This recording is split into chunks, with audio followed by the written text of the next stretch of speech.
Ça marche? Bonjour, bonsoir. Je me présente évidemment, Jeanne-Mance Cormier. Donc moi, l'aspect que je vais présenter, c'est beaucoup plus par rapport au monde muséal, mais aussi par mes expériences ici au musée en regard justement aux deux guerres mondiales. Donc la plupart des musées néo-brunswickois se retrouvent avec des espaces d'exposition. Évidemment, il y a des objets et des documents d'archives qui touchent les deux guerres mondiales ou autres guerres dans nos musées néo-brunswickois et nos musées acadiens ici au Nouveau-Brunswick.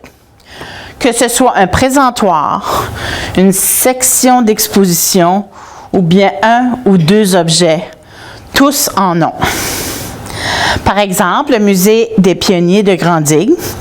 On y retrouve une salle à l'arrière d'une des expositions qui touche justement quelques costumes militaires ainsi que des informations sur quelques soldats acadiens. Cependant, l'ouverture saisonnière de plusieurs musées, habituellement de juillet à août, permet qu'à un nombre restreint de visiteurs de voir ces expositions. Nous savons que plusieurs expositions temporaires sont également installées en saison estivale, telles par exemple que l'été dernier, le Musée acadien de Caraquette, qui a eu une exposition temporaire qui s'appelait « Nos Acadiens et la Première Guerre mondiale, 1914-1918 ». Des informations historiques très bien recherchées et bien exposées. Il faut évidemment avoir visité l'exposition et avoir pris de bonnes notes afin de pouvoir retracer ces informations-là dans un futur rapproché ou non. En visitant le musée acadien sur le site web, nous avons donc remarqué qu'il y a des expositions virtuelles qui se retrouvent sur leur site web principal. Mais l'exposition, par exemple, sur le bataillon acadien n'y figure pas encore, en espérant évidemment qu'un jour, on y aura accès. Et dans la préparation de cette présentation, j'ai justement regardé via le web qu'est-ce qu'on pouvait retrouver pour les musées en lien avec les deux guerres. Par exemple, le village historique acadien, lorsqu'on fait une recherche dans leur onglet, et si on place le mot « guerre », on retrouve deux histoires, et je les appelle bien des histoires fort intéressantes. Une est en lien avec le château Albert, où on indique justement que lorsque la Première Guerre mondiale éclate en 1914, que l'hôtel est converti en quartier général pour la milice et pour le recrutement et l'entraînement des soldats du 165e bataillon. Donc déjà là, on a un édifice à l'intérieur d'un lieu patrimonial, un musée, mais on a une histoire déjà attachée avec un édifice.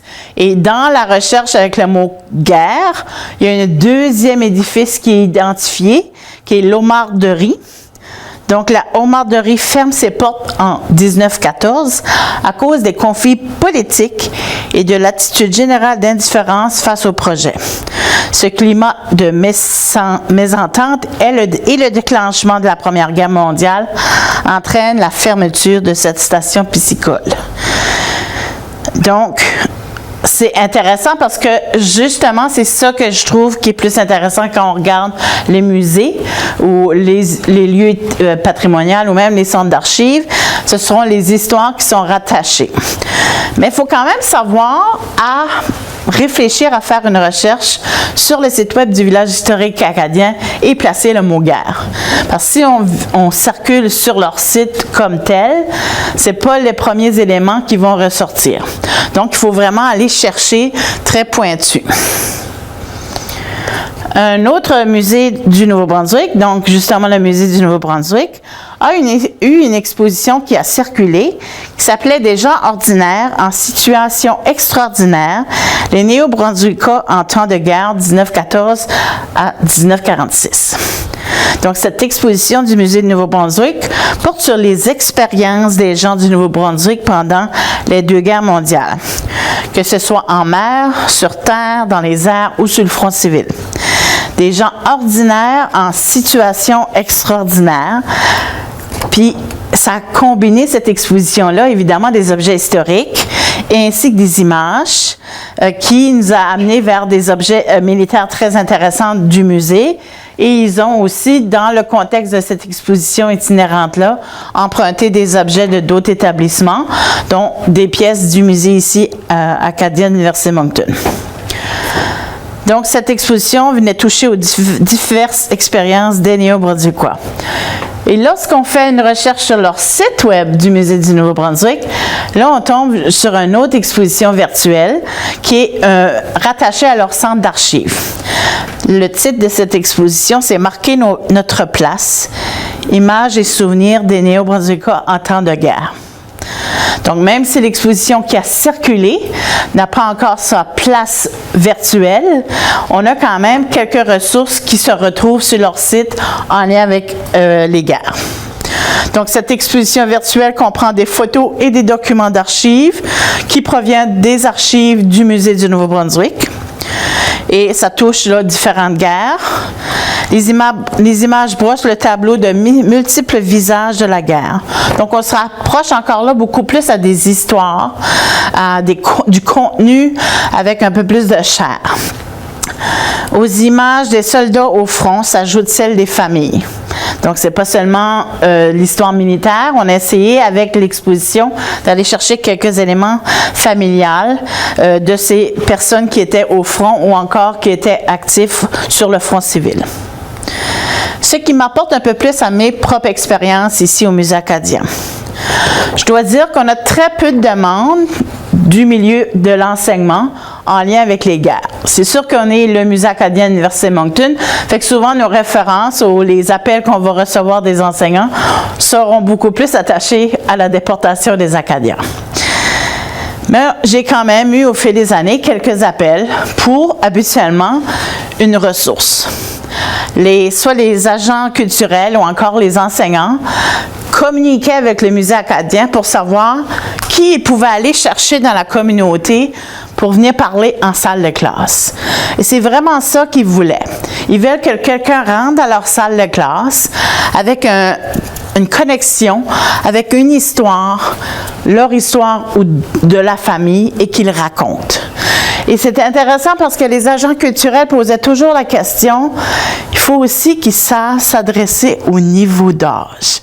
Il y avait une inquiétude que même si on trouvait peut-être la personne qui avait un lien avec une guerre ou que sa famille avait vécu la guerre, qui pouvait avoir des histoires fort intéressantes à transmettre à la salle de classe, mais si qu'il racontait que pour raconter, qu'il n'arrivait pas à connecter avec les élèves, c'est pas tout à fait ça que l'école cherchait ou l'enseignante. Donc, il y avait toujours cette question-là et il voulait savoir, as-tu, Jeanne-Mance, toi, des connaissances à la Légion canadienne? Y a-tu quelqu'un dans ton entourage que tu connais que tu pourrais nous recommander? Donc, ils allaient vers la ressource qu'ils connaissaient, étant un musée, mais vraiment pour aller chercher une expertise. Mais c'était jamais pour me demander, moi, si je pouvais aller faire la présentation. Donc, ils savaient la différence, si tu veux. Donc, ça, c'est des appels que j'ai quand même eus au fil des années assez régulièrement.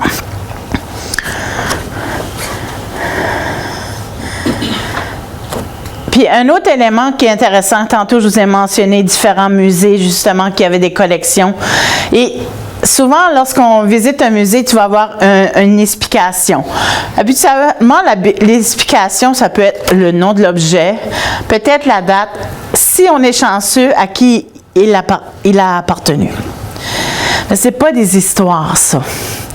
Et on a de plus en plus besoin d'histoires.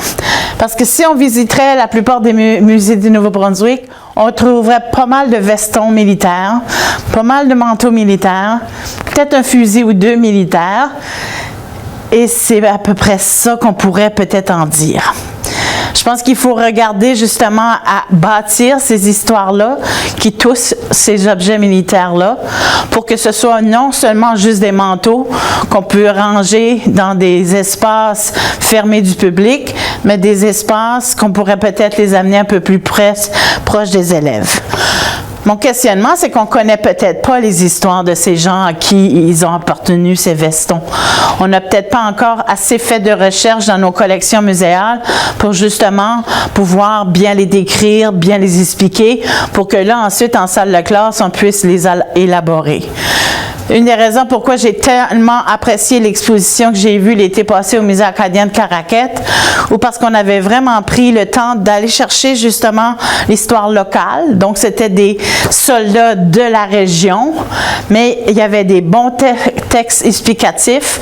Les objets, c'était un espace pas tellement grand, mais avec un contenu très riche. Et ce qui me faisait un peu de peine, c'est vraiment une exposition estivale.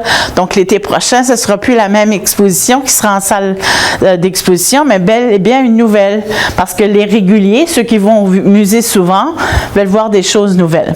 Donc, comment s'assurer que ce contenu-là, peut-être qu'il y a des partenariats à faire entre différentes personnes, ils sont peut-être pas prêts à aller virtuellement, mais il y a peut-être une façon de capter le contenu des objets, la belle documentation qui a été produite par le conservateur et justement de la diffuser un peu plus. Un autre élément aussi qui est intéressant pour moi, c'est j'ai été plusieurs fois juge lors des fêtes régionales du patrimoine. Et à chaque fois qu'on va être juge, on va évidemment voir tous les kiosques que les jeunes ont préparés. Et habituellement, ils sont assez fiers du résultat de leur recherche. Mais c'est intéressant de voir comment est-ce qu'il y en a plusieurs, justement, qui touchent la guerre.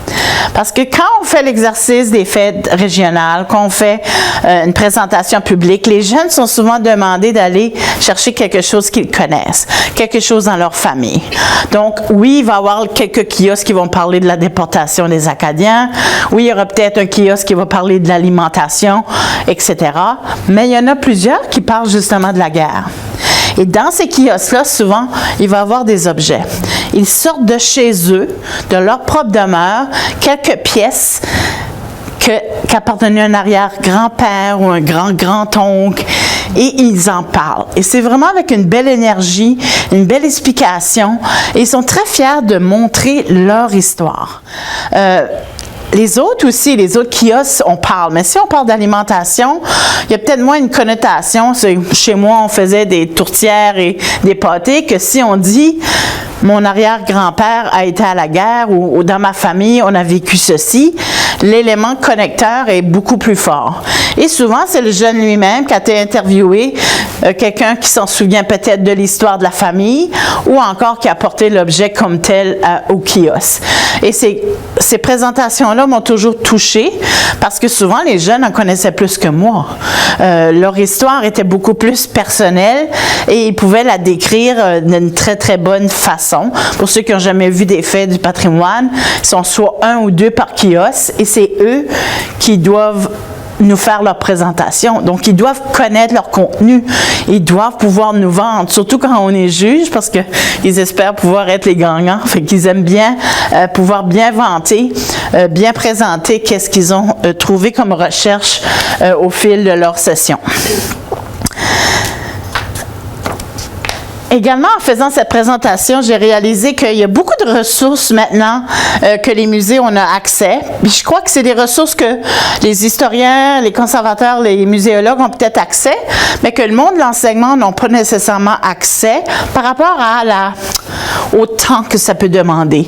Vous avez sûrement remarqué, ceux qui sont sur les médias sociaux, surtout Facebook, il y a beaucoup de groupes maintenant qui souvenirs de.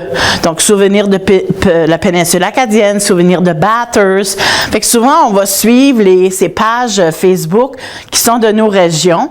Et qu'est-ce qui est intéressant, c'est que souvent, proche du jour du souvenir, on a beaucoup d'images, d'histoires qui sortent, qui viennent justement des guerres.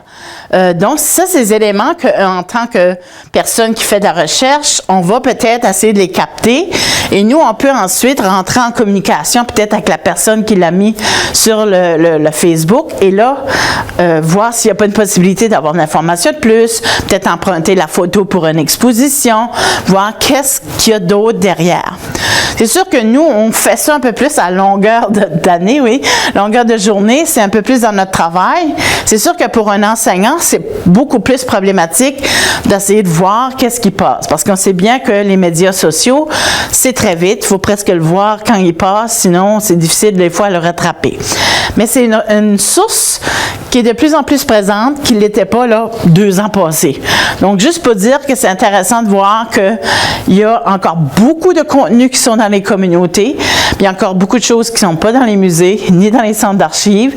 Donc, il faut continuer à être à l'affût, mais aussi de mieux vulgariser, je crois, nos contenus qu'on retrouve dans nos espaces muséals, pour pouvoir que tout le monde puisse en profiter, pas seulement le milieu enseignant, mais aussi le milieu universitaire et les autres musées. Fait que le mieux on connaît nos collections, le mieux on les diffuse, je crois que tout le monde en sortira gagnant.